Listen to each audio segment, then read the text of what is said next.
Hello, hello, ladies and gentlemen. We are live with Ascension number 4's second quarterfinal matchup.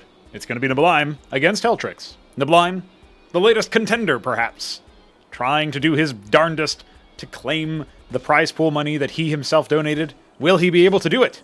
Well, he's already managed to qualify to playoffs. And he did win a group. That's good for 2 season points right there. However, he has to get through HelltRYKS, a man who is known for his cheese, and maybe not so much known for building workers. Now, neither of these players have aggressively practiced lately, so this will almost certainly start off with a warm-up match. neblime was actually just sleeping, and I think he only got about 4 hours of sleep, so who knows how good his play is going to be. neblime, as the top seed coming into this, considering he did win his group, whereas HelltRYKS squeaked into playoffs in second place, means that he will be able to decide whether he wants to pick or ban in that sense. We will see what he decides to do as soon as I let him know that he is ready to do that. I don't think either of our players are currently watching the stream, so that is its own thing. But we'll check it out. We'll see what they're up to. We'll see what's going on. And I hope everybody is having a lovely time today. I'm going to be solo casting this particular match. Mesk is still sleeping, I think, or busy otherwise. We'll see if he ends up joining us, because as soon as the Shambler is ready to face whoever ends up taking the series, we will be moving on to another one. That will be the semifinal on this right-hand side of the bracket.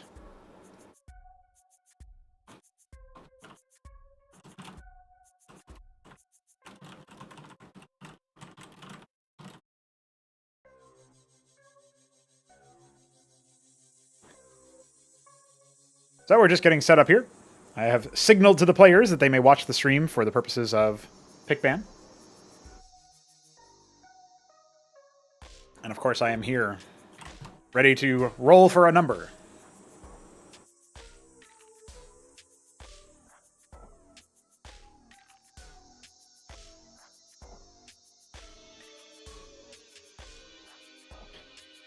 Alright, HelltRYKS is watching, and I have to say to him, pick a number randomly between 1 and 100. And type it in the, either in here or in the chat or whatever. neblime has to do the same thing, so once you guys select a number randomly between 1 and 100. HelltRYKS says 55, and neblime says 2?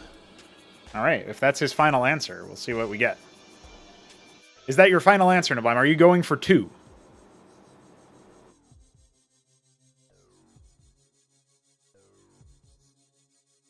Okay, well, it doesn't actually matter because you don't need to win a coin toss here, but just so you know, you did win. All right, neblime, you have to select whether or not you want to pick 2 maps, or sorry, ban 2 maps, or do you want to ban 1 map and pick the starter? That's your decision to make. Once you decide it, that will be enough. Title seems wrong. Is that on YouTube? I did update the title. It would be just like me to have the wrong... oh, it says quarterfinal number 1. Yeah, that's actually number 2. That's a mistake. Easy fix, boys. Go ahead and do that. All right. You have to wait because we only ban 1 map at a time. So if you're going to select to ban 2 maps... Yeah, okay, I've changed it on there. Thank you, Enos. Your first map is... yeah, you don't want to ban both of them at the same time because in theory that can like expose... maybe you would ban 1 map and then your opponent would actually ban a map that you wanted to ban and then you would have a free ban or something like that, right? So from a theory perspective. Yeah, okay. All right, so let me go ahead and start drafting this. We have neblime is the top seed and elects to ban 2 maps. neblime bans Boskevine. HelltRYKS, ban a map. The current map pool is pinned, but I think it's a little bit bugged because Boskevine doesn't actually show up there, so let me fix that. It shows up for Ripcord, but not for Discord users. There you go. I've gone ahead and reposted it for you. So Boskevine has been banned by neblime. HelltRYKS is now free to ban a map of his choosing.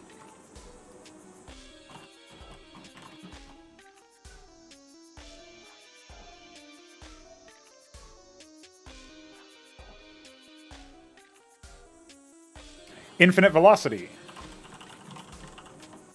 neblime Will you continue to ban Death Spiral?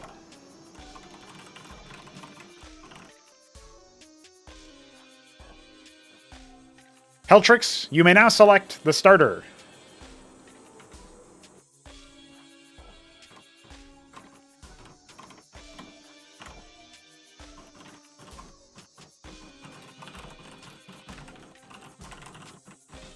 HelltRYKS selects Otherworld to start. Our remaining maps are Equilibrium, Nightfall, Nitro Valley, and Repulsion.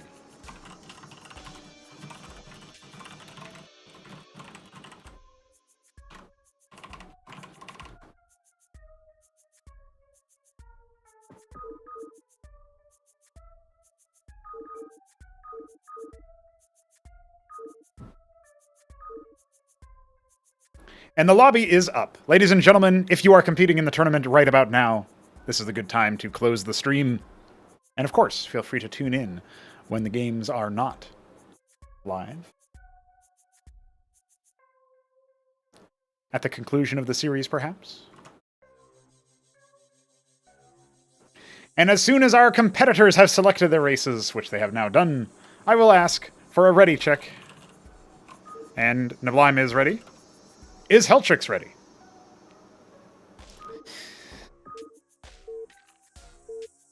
We are about to begin our best of 5 series in quarterfinal number 2. On this side of the bracket, neblime comes in as the heavy favorite, down from Australia.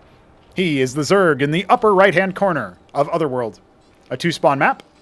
The lower right-hand corner, HelltRYKS, Blue Terran.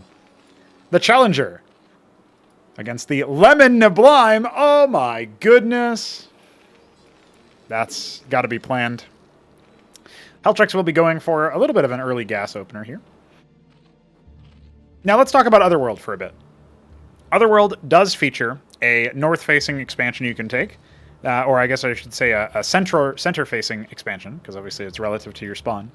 And the importance of this is if you think you're going to go for map pressure in the early stages of the game, this can be a good base to take, because it provides you with a healthy amount of potential control and general flow into that location in the bottom. Now, there is also an in-base natural, you could say, if you want to call it a natural. It's a little bit sparse. And it does, it's something that you could say works well for Zerg in particular, since their macro hatch can actually contribute to their economy. However, whether or not neblime goes for that is also dependent on whether HelltRYKS is able to get some pretty good pressure in the early stages of the game. There is a neutral anchor here that is not revealed by default, but our players may decide to move over there.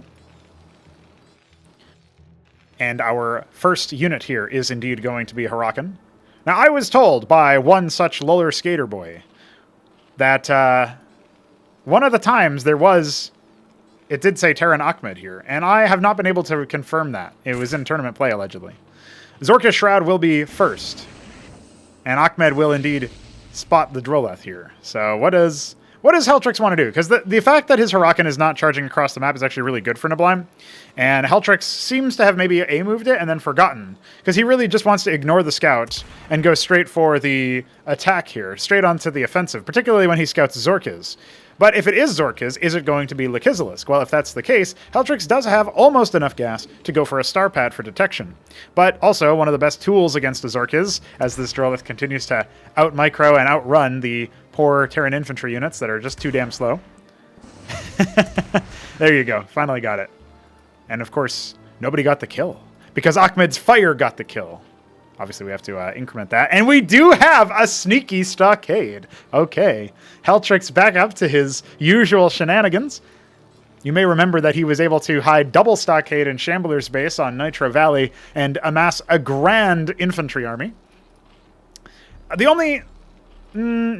actually, I don't know. I mean, we see Lekizalisks popping out here. If neblime is going for some kind of cheeky, warm-up push with the Lekizalisks, maybe he could be held by Cyprian Ahmed, on the front lines. And it does look like that first Lekizalisk, along with the second one, is heading across the map. So honestly, the first Ahmed's already been trained by that proxy stockade. We do have a star pad on the way, seemingly, equipped properly here for a potential Anseal, although it is 100 gas, so it's quite pricey.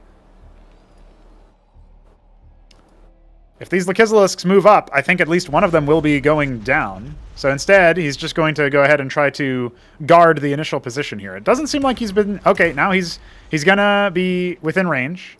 He's going to try to leapfrog forward. Ahmed was visible, just barely. You definitely want to hold this area with your Cyprians. You want to keep your Cyprians in a good spot to catch these while they're happening. Mavericks behind a single Hurakan are being put together. And it's a Zoryustaleth following a third Lakizilisk. Okay. Starpad is now complete, but not enough gas just yet to put it to use, because more Cyprians have been queued up. More Mavericks in the back base. Okay. Hey, we're getting somewhere, boys. This could catch neblime by surprise. He hasn't gone for his usual macro-focused opener this early in the game, trying to go for a Lakizilisk contain instead. And unfortunately for HelltRYKS, he just gets absolutely pincered by the other two.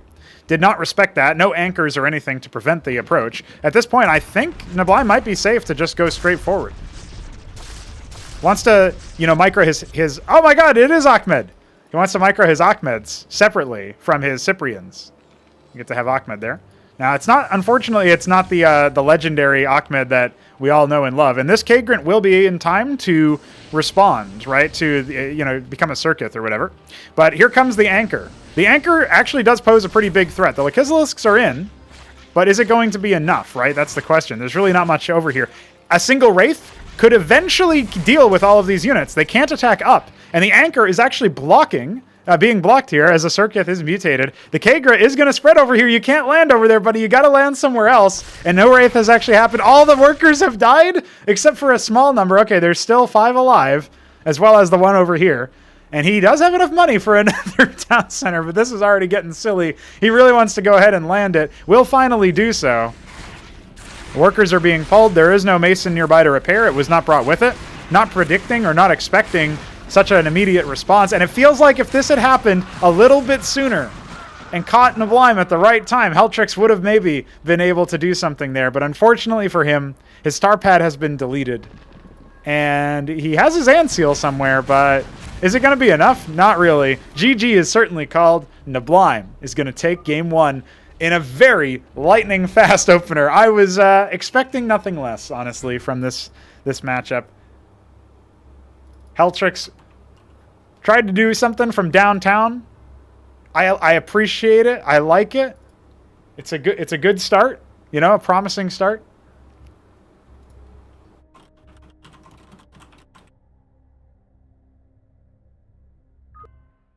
Now he will have his, sort of loser's choice, you could say. Equilibrium, Nightfall, Nitro Valley, and Repulsion are available for him to pick.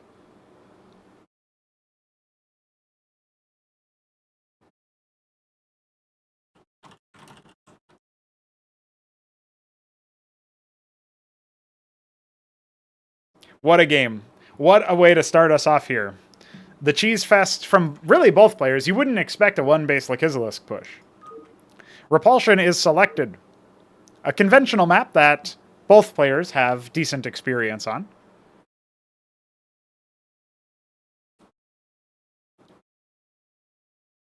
HelltRYKS is probably going to hope to prove a little bit better. He doesn't want this series to end in lightning fast fashion.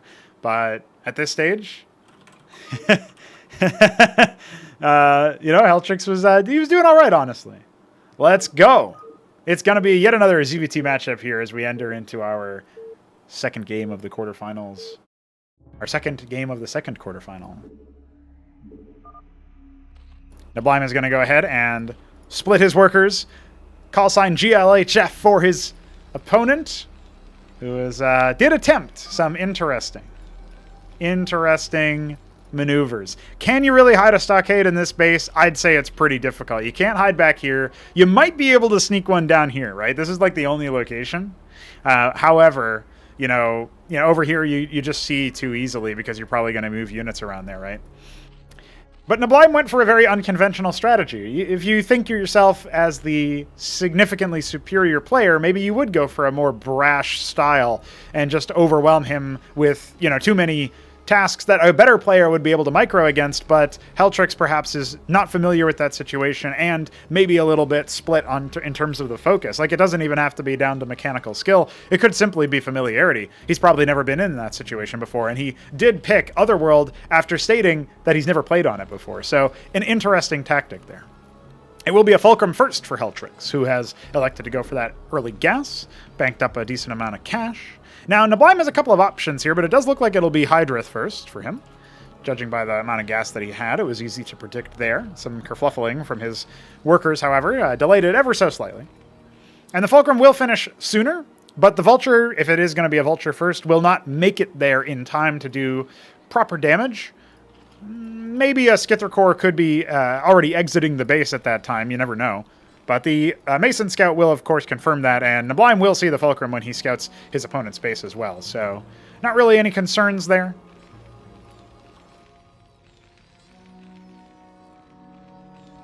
Not really too many issues either way.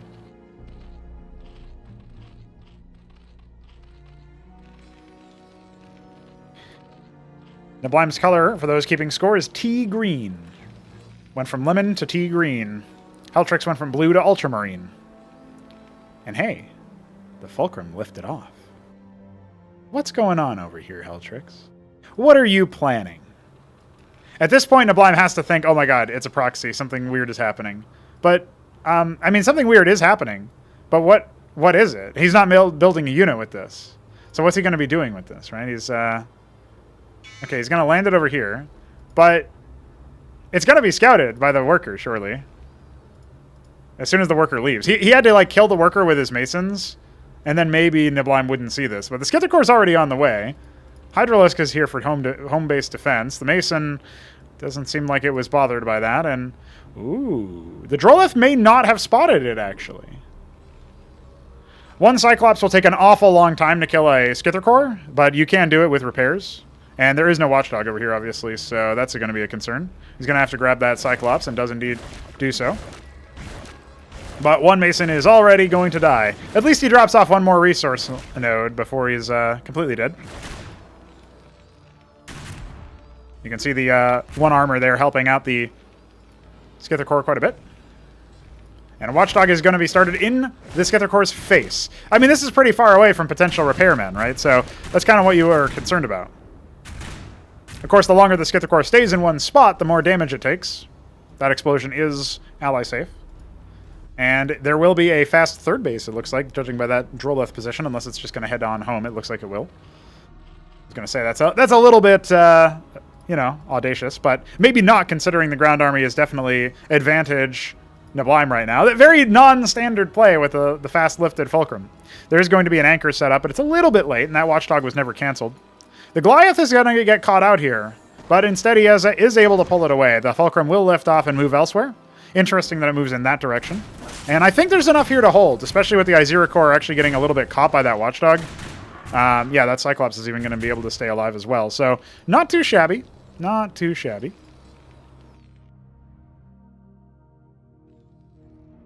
Fulcrum is going to go ahead and make landfall once more. The anchor is going to go ahead and get set up. Another macro hatch being set up there. That's pretty, you know, it's not really a bad idea because you're kind of containing your opponent. And HelltRYKS looks like he's going to go ahead and try to set up a base of his own with a couple Watchdogs out. He still hasn't finished or canceled this.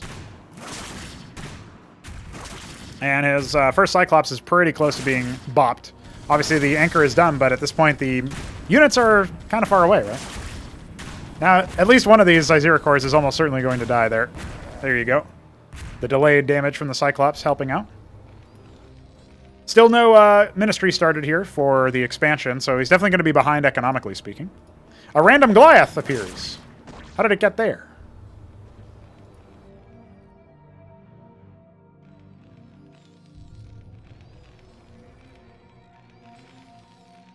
Must have been on a bad rally or something.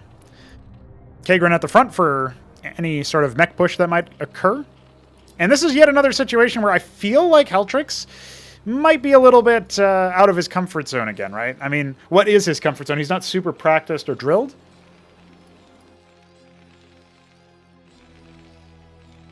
In any event, though, we are going to be looking at yet another anchor being started on the low ground. Star pad being added to this mix. 300 gas is not too shabby whatsoever. And this scouting Skither Core is probably going to draw the ire of these Goliaths and be put out of its misery. And there you go. Getting some Zerg goop all over the mineral line. A fourth hatch being started in the main. No third base in sight just yet for Neblime.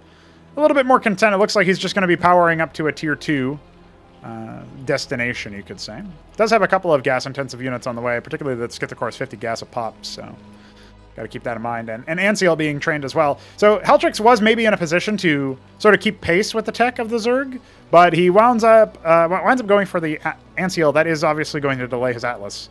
And each Goliath is 50 gas. Now, the Matadors are 25 a pop, so that's a little bit more manageable in terms of the gas. But it really depends on what else is coming. Hydralisk burrowed here, another one unburrowed there. So that's going to be covering, as well as with this Izira Core. That covers all of the common destinations a Terran player would go for as far as expansions.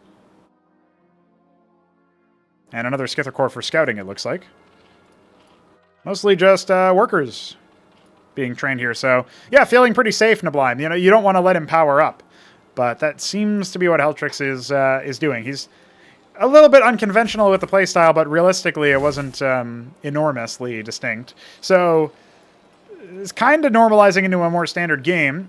And with the Trojan on the way from the star pad and some more Fulcrums being started shortly, it looks like, I think what we're going to see are Matador drops, which we haven't seen before. They are quite effective at dealing with worker lines, assuming they aren't pulled, but when they are pulled, it's a little bit less effective, right? Is he going to wait for a fourth one? Probably not. Looks like he's just going to gear up and... oh, actually, I'm not sure what he's up to. He's pathing it around. He's surveying his own mineral line right now. There's a really solid network of forward vision coming out here for Neblime as he's getting ready to take a third base, but his tier 2 is already almost complete. And a Quasith pool on the way as well. So you could actually end up seeing, and he's pre-making these Kagrants so he can turn them into Larvosks. You're going to see an explosion of, you know, pretty strong Zerg units pretty soon. Especially if he starts to, you know, upgrade the back depth. He stopped his mining again. He keeps doing this to his poor workers, man. How could you? You're just making them violently spin on stream. Wraith is going to come in here and pick off the Skither Core, it looks like. And we did see the Trojan spring to action, but only to pick up a fourth Matador, and it might fly directly over this Hydralisk if it's not careful. Yeah, it looks like it's going to. We'll see if, yep, Neblime instantaneously checking that. You can see on his camera positions, he is aware that there is a drop being facilitated.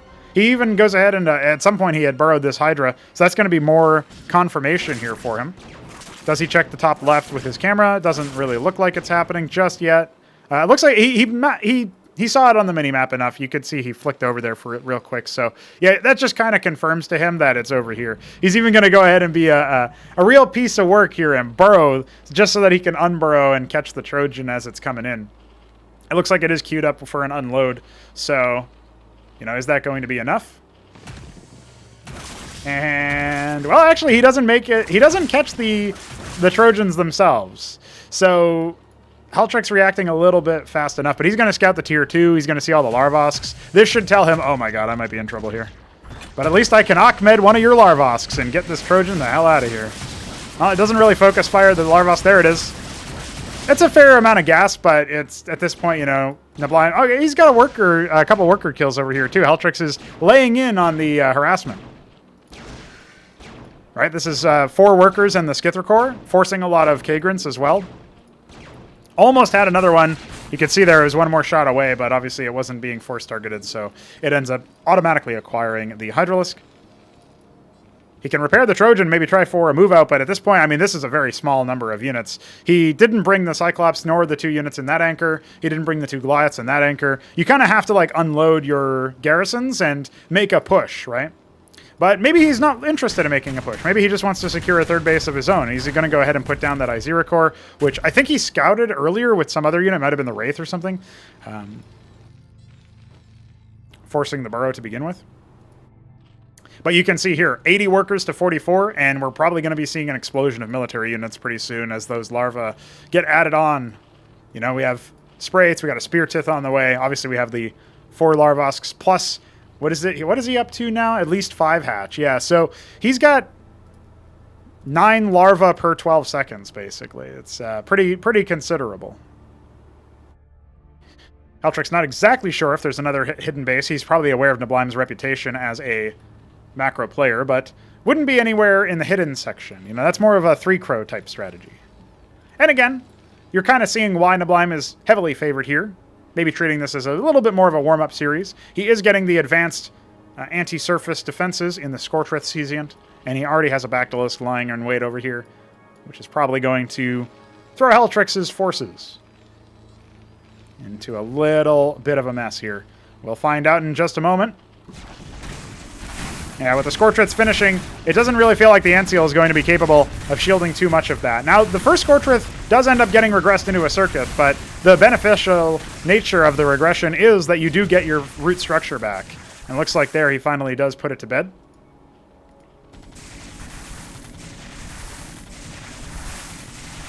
But here comes the rest of the forces. Hydras, Bactyls, etc. They're going to take good care of that situation. And hey, this base over here was actually challenged and interrupted. We don't even have another Mason coming out yet, but a formidable amount of Terran mech. You know, this is reasonable in terms of having, you know, all of these. And it looks like he, accidentally lifted off his production, maybe with a fat finger on grid hotkeys or something. Going to go ahead and fix that, but he still has not resumed production of his third base, and that's definitely going to be slowing him down. Is getting the Atlas. Very far behind the Zerg in terms of tier 2, and at this point, yeah, neblime's going up to his 4th base. That'll be 10 larvae per second, or per 12 seconds, and yeah, a lot of macro cycles at that stage. The Ministry is going to go ahead and get resumed. Its HP is a little bit less than its actual progression because, of course, the Hydralisk did interrupt it and start wailing on it a little bit. It'll finish around the same time as the Atlas, but these lobotomy mines, as good as they're going to be for delaying the push from the Zerg, are kind of low in number, right? There is only 2 vultures. Each one gives you 2 mines. Definitely want to grab additional ones if you're going to be relying on that.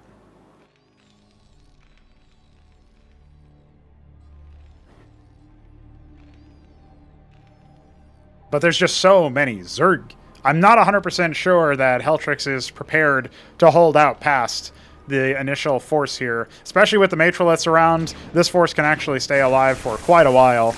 And obviously, okay, you're announcing your presence here by running into that Wraith and maybe attacking into the 3rd base. I mean, this is the most, beneficial, you could say, initial tactic here that you might actually see out of somebody like neblime going into HelltRYKS. His forces are being split, but the Vilgalets are here to consume corpses and obviously soak up some damage. Now, the Cyclopses were in such a number that they did deal with those Rilla Rokors quite adequately, and there are only the 4 Matrolets, so it does take a little bit for their mana to come back, their energy. But it looks like it will be enough to overwhelm, especially as the Bactylisks finally start focusing down. That's 15 Bactylisks to clean up the 3rd base entirely and force HelltRYKS back into a 2-base situation versus 4-base Zerg going up to 5-6. And neblime, he's finding it a little bit too easy to get comfortable and speed up to a tier 2 situation. And that's, the tier 2 did finish for HelltRYKS, but he hasn't been able to make use of it yet, right? His Fulcrums have stopped producing. Hilariously outmatched. GG, neblime will take the 2nd match. And you know what? To HelltRYKS' credit, he was able to hold on for a little bit longer. But you can definitely see the mismatch when it comes to the capacity for playing the macro game. I would say HelltRYKS did better than his group stage performance as far as macro, building workers, etc. But he didn't do anything to set neblime off guard.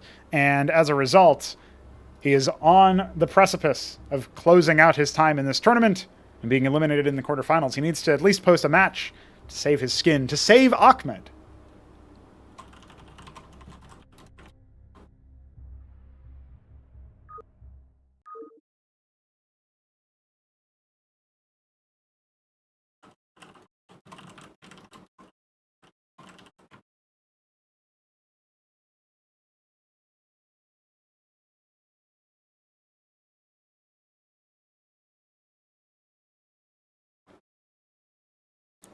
Shambler trying to go for some words of encouragement. Hello, Klongo. Hope you're doing well. Equilibrium is selected by HelltRYKS. Is he going to go for a fast push into the, into the early game territory of Neblime? It might have had success on Otherworld, but his Hurakan and Cyprian, the first 2 units he trained, they were spent moving around his base chasing a worker. So he didn't really get a chance to send his units around or do anything in that fashion. So.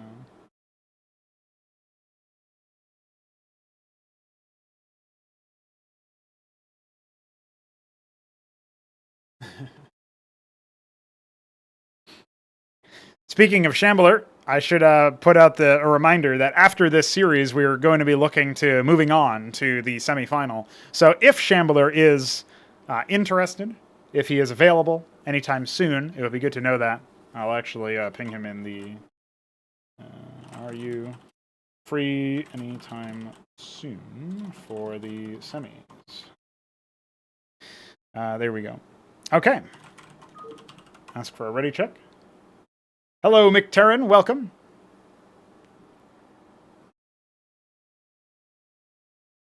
We are just about on to match 3 of this quarterfinals.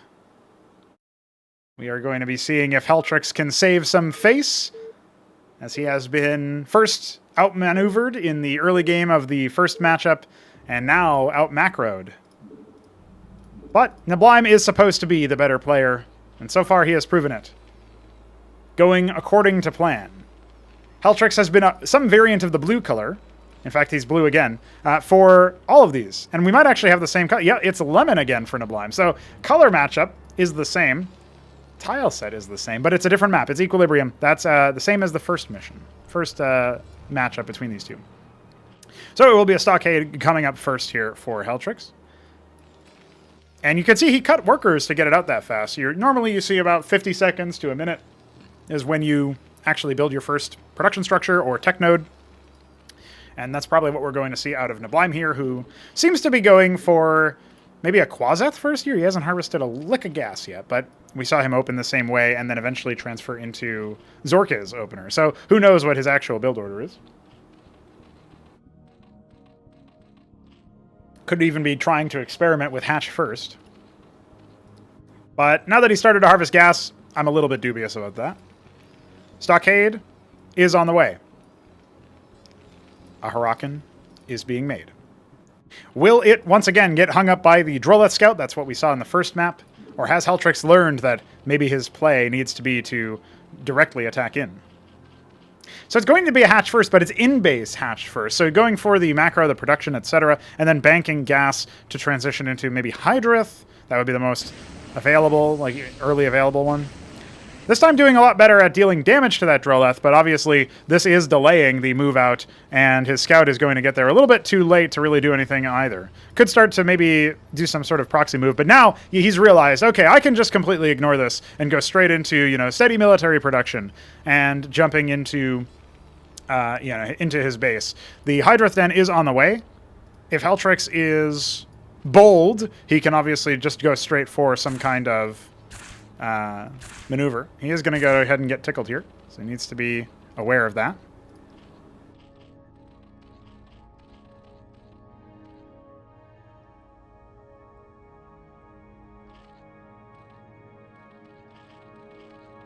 And it's going to be a circuit inside the mineral line, so trying to be somewhat protected here. It's almost done. That is obviously going to dissuade the early move. And unfortunately, Ahmed seems to have been consigned to an early demise. Another one on the way. Double production of Hurakans coming out from the double stockades, and the Mason is in the back line over here. Unfortunately for HelltRYKS, he's not really being on top of the micro, and so the Droleths will claim a Maverick. Where have I seen that before?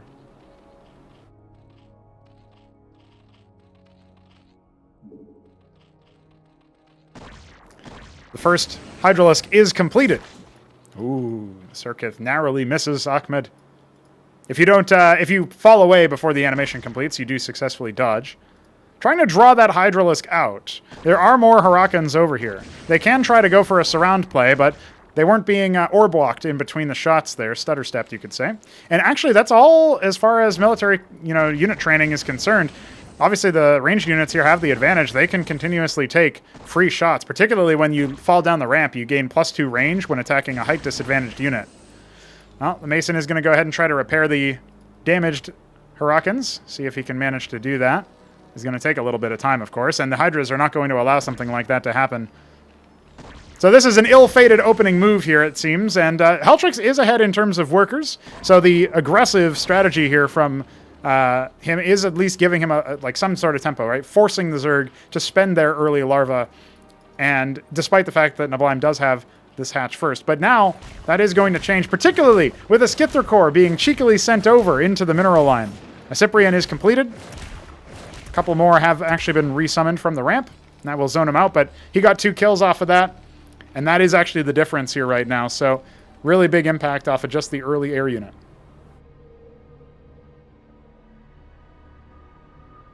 He's going to go ahead and try for an on-site ministry, but that's obviously very bold considering the presence of Zerg units. Might want to build that in the base and then lift it over afterwards. Let's see what his strategy is going to be. I don't think he was able to evacuate his Mason earlier either, so ended up losing the early scout one that turned into a repairman. And the Watchdog is being built on the front line, but it's not an anchor. He's really tunnel visioning on trying to kill the Skither Core, but the early melee units, or the military units that are coming up the ramp here, that's going to be the bigger concern. His HelltRYKS are going to start engaging, but his Cyprians are all over to the side, so that's going to force a cancel on that Watchdog. Well, maybe not. Decides not to cancel it. At least some of the Hydras are indeed being focused down. The Azira Core cannot block the shots because it's been slapped down as well, but the Cyprians are being picked apart here, and there's not really that many more on the way. They do take a while to build. So 4 Hydras forcing the pull of the Masons off the line. This is desperate moves here. Not very what HelltRYKS wanted to do. Not how he wanted to go out. But with the Azira Cores here, just splashing so much damage onto the Masons. It's been an absolute blazing fast series here. In terms of time spent playing, I think we managed to crack 30 minutes. Maybe not even in terms of in-game time. Smooch indeed, as HelltRYKS is probably going to call GG here momentarily. He's just got nothing left. He's been totally overwhelmed by the superior play out of neblime, who, as we expected, takes it 3-0. And that means that we'll get ready for our semi-final match, where the Shambler will be taking on neblime. That'll be a far more even matchup, where these players have taken games off of each other in the past.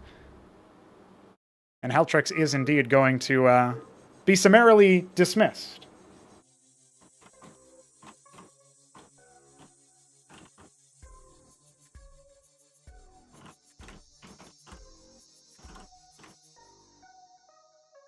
I think we'll just go straight on into the semifinals here. So let's see where Shambler is going. Let's see what he's up to.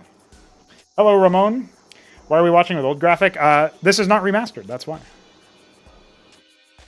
We're in the process of upgrading all of the graphics that we do have and replacing all of the old ones with new ones that are better than both the remaster, but also better than the original. That's why you saw the Firebat looks different, right? It's called the HelltRYKS now. Hey, GG's HelltRYKS. Thank you for playing and participating. The first and third games, you probably couldn't gather too many useful details about it, but the second game, I feel like, well, okay, if you want a quick feedback here, I'll jump into the replays and just to give you some quick analysis while we wait for Shambler to finish his shower, because it looks like that's what he's up to. So in this first matchup, you went for the Stockade. You go for the HelltRYKS, right? Where is it? So the HelltRYKS spends a really long time chasing the Droleth. You corrected this in the third match on Equilibrium. You were able to say, okay, I'm going to go across the map. And then obviously you did manage to sneak a Stockade in the back of his base, which I appreciated. But then, on top of it all, when the Lakissilisks started showing up, you were moving your HelltRYKS with your Cyprians a lot. And that was resulting in sort of the Cyprians not being able to attack, and also the HelltRYKS taking a lot of splash. So the HelltRYKS would body block the Cyprians, stop them from being able to attack into the Lakissilisk. And then, there's a couple of like awkward positions here where, they move forward and, what happens next. But I think we see that particular moment come out here. Yeah, just immediately eviscerated, essentially, by the double Lekizalisk. That's a real deadly combination. But obviously, you had vision of that. It's just not something that you were able to initially take note of, right? So you do end up going for the Anseal, but it's pretty late. And then your anchor comes over here, and it kind of just floats over here for a while. I think you probably issued a land command, but you weren't expecting the Kagrant. If you had actually been able to successfully land this, then this attack goes very differently, right? But then you're like, you know, really focused on this area over here. Realistically, like, this is a two-pronged assault where a lot of your money that could have been spent holding the very aggressive Lekizalisk opener, you could have held that with the resources you spent on this, but then you weren't able to get much value out of this area either because of the Kagra spread. So that was like the first thing that I noticed. But really, I think if you had gotten your first Hurakan into his base, because he went Zorkis first, he had nothing.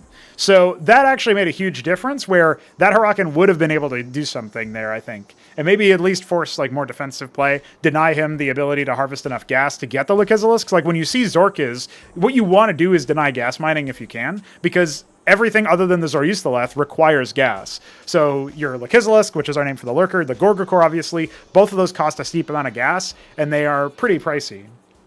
On Repulsion, you did try a more conventional opener. It seems like you went for a more macro-oriented game, like you expanded, etc. But I don't know what your goal was with the Fulcrum Float. Like, I think you were trying to hide the tech and, you know, give him some doubt. And technically, I don't think he saw it. Like, if we only see vision of...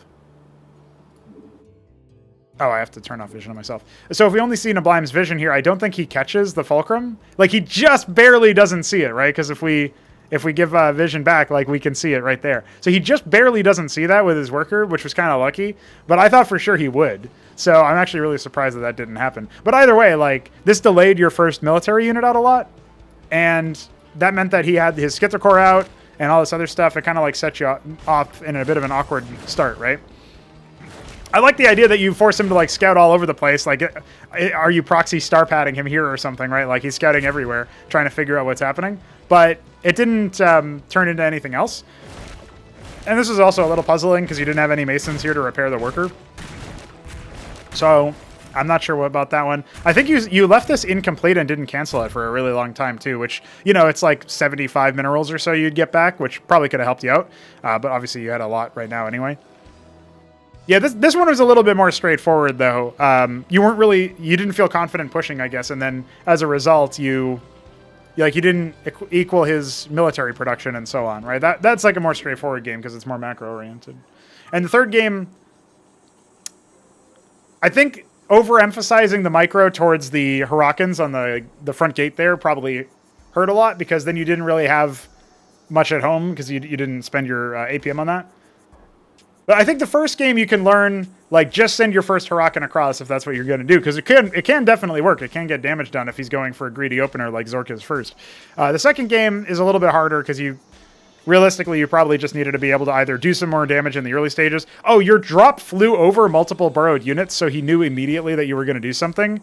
You might not have realized that, but you had no way of knowing because, you know, he burrowed them specifically in those places so that he would be able to catch stuff like that. And it flew over one in the top middle and then one in the top left. It was like the most telegraph drop ever.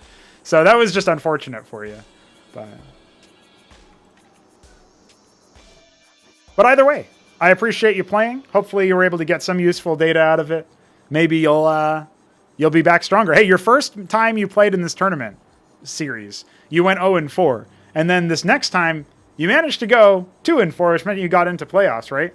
Now, we come into this next one, if you end up playing, like, who knows what could happen? Maybe you practice up.